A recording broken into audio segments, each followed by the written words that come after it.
হাসিনা হাসিনা ফাঁসি ফাঁসি ফাঁসি চাই হাসিনার ফাঁসি চাই ফাঁসি ফাঁসি ফাঁসি চাই দিয়েছি তো রক্ত শেখ হাসিনার ঠিকানা এই বাংলায় হবে না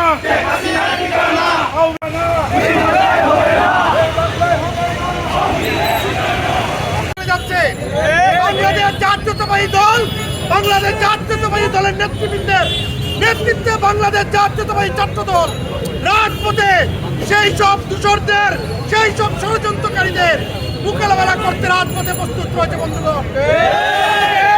আমাদের এই অবস্থান কর্মসূচিতে আমাদের মধ্যে উপস্থিত আছেন বাংলাদেশ জাতীয়তাবাদী ছাত্র দল সিলেট জেলা শাখার সংগ্রামী সাধারণ সম্পাদক দেলোয়ার হোসেন দিনার, উপস্থিত আছেন জেলা ছাত্র দলের ভারপ্রাপ্ত সভাপতি জুবের আহমদ সহ ছাত্র দলের অসংখ্য নেতৃবৃন্দ। আমাদের মধ্যে উপস্থিত হয়েছেন আজকে অতিথি হিসাবে সিলেট মহানগর বিএনপির সংগ্রামী ভারপ্রাপ্ত সভাপতি, সিলেটের নগর উন্নয়ন কর্তৃপক্ষের সংগ্রামী চেয়ারম্যান রাজাউল হাসান কয়েকপতি ভাই। আমাদের মধ্যে উপস্থিত হয়েছেন এই সিলেটের জননন্দিত নেতা, সিলেটের প্রশাসক, আমাদের সিলেট জেলা বিএনপির অভিভাবক জনাব জেলা বিএনপির সভাপতি আব্দুল কাইম চৌধুরী ভাই। আমি এখন আজকের এই অবস্থান কর্মসূচিতে বক্তব্য নিয়ে আসার জন্য অনুরোধ করছি। আজকে আমাদের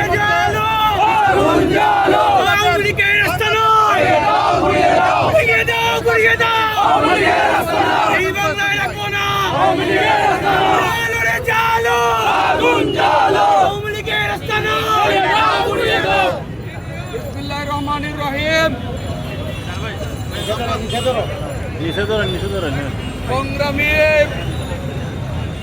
নেতৃবৃন্দ, বক্তব্য পরিষ্কার। গত ১.৫ দশক বাংলাদেশের গণতন্ত্র,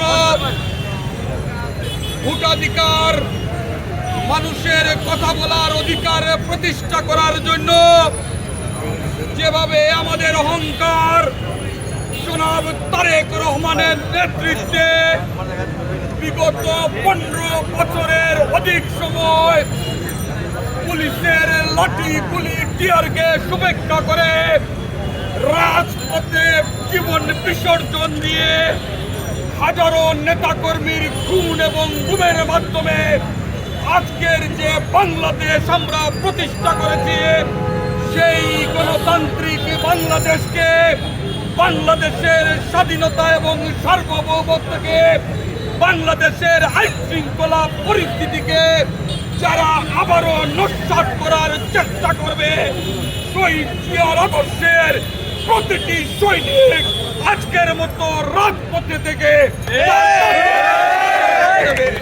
সংগ্রামী বন্ধুগণ, বক্তব্য দীর্ঘায়িত করব না।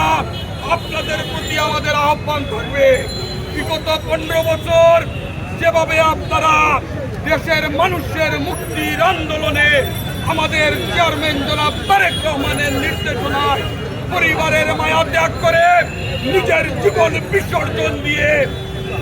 বিসর্জন দিয়ে রাজপথে আন্দোলন করেছেন, আগামী দিনগুলোতেও বাংলাদেশের মানুষের সেই মুক্তির স্বাদকে যারা নস্যাৎ করতে চাইবে তাদেরকে দাঁতভাঙ্গা জবাব দেওয়ার জন্য রাজপথই হবে আমাদের ঠিকানা।